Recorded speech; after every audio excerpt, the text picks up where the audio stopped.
এবাৰ এজন মানুহে এখন বিমানত এটা গণিতৰ সমস্যাৰ সমাধান কৰি আছিল আৰু তাৰ কাষত বহি আছিল আৰু এজন মানুহ আৰু সেই মানুহজনে গণিতৰ সমস্যা সমাধান কৰি থকা মানুহজনৰ কামটো বৰ সুন্দৰভাৱে চাই আছিল আৰু হঠাৎ সেই মানুহজনৰ এনেকুৱা ভাৱ হ'ল যে সেই যিজন মানুহে গণিতৰ সমস্যা সমাধান কৰি আছিল সেই মানুহজনে এটা বোম অৰ্থাৎ বোম নিৰ্মাণৰ এটা টেকনিক বা তেওঁৰ ফৰ্মুলা এটা নিৰ্মাণত ব্যস্ত আছে আৰু গোটেই জাহাজখনত অৰ্থাৎ গোটেই বিমানখনৰ সকলো মানুহকে সেই কথাটো কৈ দিয়া হ'ল কিন্তু মনে মনে অৰ্থাৎ গণিতৰ সমস্যা সমাধান কৰি থকা মানুহজনে ইয়াৰ কথা গম পোৱা নাছিল কিন্তু আচৰিতভাৱে সেই প্লেনখন অৰ্থাৎ বিমানখন অতি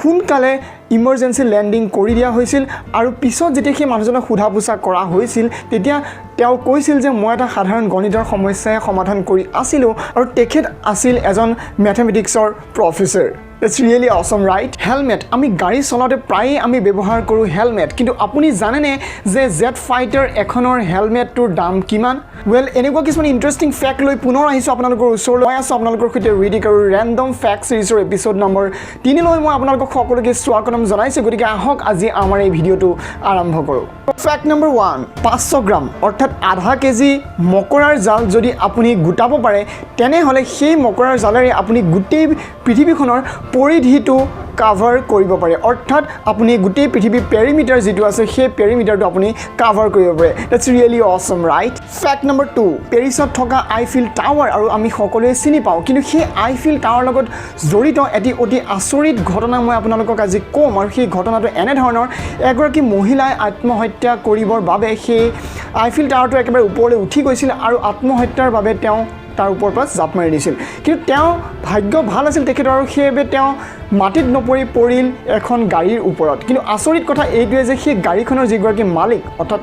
ওনাৰ আছিলে তেওঁৱেই সেই মানুহজনীক বিয়া কৰাইছিল দ্যাটছ ৰিয়েলি অসম ৰাইট আপুনি যদি উইকিপিডিয়াত চাৰ্চ কৰে তেনেহ'লে এই ঘটনাটোৰ বিষয়ে সবিশেষ আপুনি জানিব পাৰিব আৰু ডেছক্ৰিপশ্যনত মই লিংক দি দিছোঁ আপুনি গৈ পেলাই তাত ডাইৰেক্টলি পঢ়ি চাব পাৰিব ফেক্ট নম্বৰ 3 কল অৰ্থাৎ বানানা আমি সকলোৱে খাই ভাল পাওঁ কল কিন্তু আপুনি জানেনে যে সেই কলৰ এক আশী কলক কোৱা হয় এই হেণ্ডছ অফ বানানা অৰ্থাৎ হাত আৰু তাৰ প্ৰতিটো কলক কোৱা হয় fingers of banana that's really amazing right fact number 4 Samsung এটি বিশ্ববিখ্যাত কোম্পানী হল Samsung আৰু Samsungৰ প্ৰতিষ্ঠাপক হল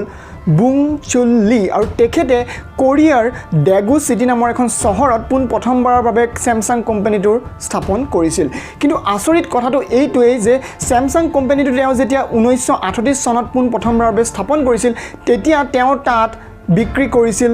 noodles That's really awesome, right? Fact number 5. জন্তুৰ ভিতৰত আটাইতকৈ বেছি ব্লাড প্ৰেছাৰ থকা জন্তু কোনটো আপুনি জানেনে? তেনেহ'লে মই আপোনালোকক কৈ দিওঁ যে সেই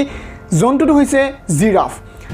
জিৰাফৰ ইমান ব্লাড প্ৰেছাৰ বেছি কিয় সেই কথা আপুনি নিশ্চয় অনুমান কৰিব পাৰিছে আৰু যদি পৰা নাই তেনেহ'লে মই আপোনালোকক কৈ দিছোঁ যে জিৰাফৰ যিটো উচ্চতা সেই উচ্চতাটো ইমান বেছি যে তাৰ শৰীৰত ব্লাড ফ্ল' অৰ্থাৎ তেজৰ চাৰ্কুলেশ্যন অৰ্থাৎ তেজৰ পৰিবহণৰ বাবে যথেষ্ট দূৰ অতিক্ৰম কৰিব লগা হয় তেজ আৰু সেইবাবে জিৰাফৰ ব্লাড প্ৰেছাৰ অতি বেছি that's really amazing right fact number 6 পৃথিৱীৰ এটি আচৰিত প্ৰজাতিৰ ভেঁকুৰ আৰু সেই ভেঁকুৰটোৰ নাম হৈছে উইচ বাটাৰ আপুনি নিশ্চয় ভাবিছে যে ইয়াৰ নাম বাটাৰ কিয় ৰখা হৈছে গতিকে মই আপোনালোকক স্ক্ৰীনত দেখাই দিছোঁ যে সেই ভেঁকুৰটো বাটাৰৰ নিচিনা সেইবাবে তাক উইচ বাটাৰ নাম দিয়া হৈছে that's really awesome right fact number 7 rabbits বা শহাপহু আৰু সেই শহাপহুৰ এটি আচৰিত প্ৰজাতি হৈছে জায়েণ্ট এংগৰা ৰেবিট আৰু সেই ৰেবিটটো কিয় আচৰিত সেই কথাটো আপুনি তাক দেখিলেই গম পাব যে সি কিয় আচৰিত That's really awesome, right? Fact number 8. Helmet. আমি সকলোৱে পৰিধান কৰোঁ হেলমেট যেতিয়া আমি কোনো এখন গাড়ী চলাওঁ আৰু হেলমেট আমাৰ সকলোৰে মাজত পৰিচিত কিন্তু আপুনি জানেনে যে এখন জেট ফাইটাৰ F-21 টাইপ যোনবিলাক জেট ফাইটাৰ আছে সেই জেট ফাইটাৰ যিটো হেলমেট সেই হেলমেটটোৰ দাম কিমান আপুনি হয়তো শুনি আচৰিত হ'ব যে সেই হেলমেটটোৰ দাম হৈছে 2.5 কৰোৰতকৈও বেছি অৰ্থাৎ 2.5 কোটি টকাতকৈও বেছি এটা হেলমেটৰ দাম That's really awesome, right? Fact number 9. এটা স্কেলিটন আৰু এই স্কেলিটনটোৰ নাম হৈছে আটকামা স্কেলিটন আৰু পৃথিৱীৰ ইতিহাসৰ এইটো এটা বৰ ৰহস্যজনক স্কেলিটন আৰু এই স্কেলিটনটোৰ দৈৰ্ঘ্য হৈছে মাত্ৰ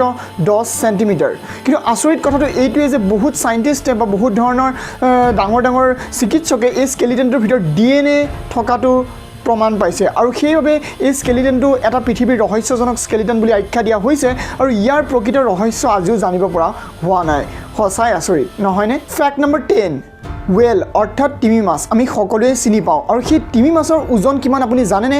যেতিয়া এটা তিমি মাছ জন্ম হয় সেই তিমি মাছটোৰ ওজন হয় 3000 কেজি আৰু যেতিয়া সেই তিমি মাছটো প্ৰাপ্তবয়স্ক অৰ্থাৎ যেতিয়া সি মেচিয়ৰ হয় তেতিয়া সেই তিমি মাছটোৰ ওজন হয় 1.5 লাখ কেজি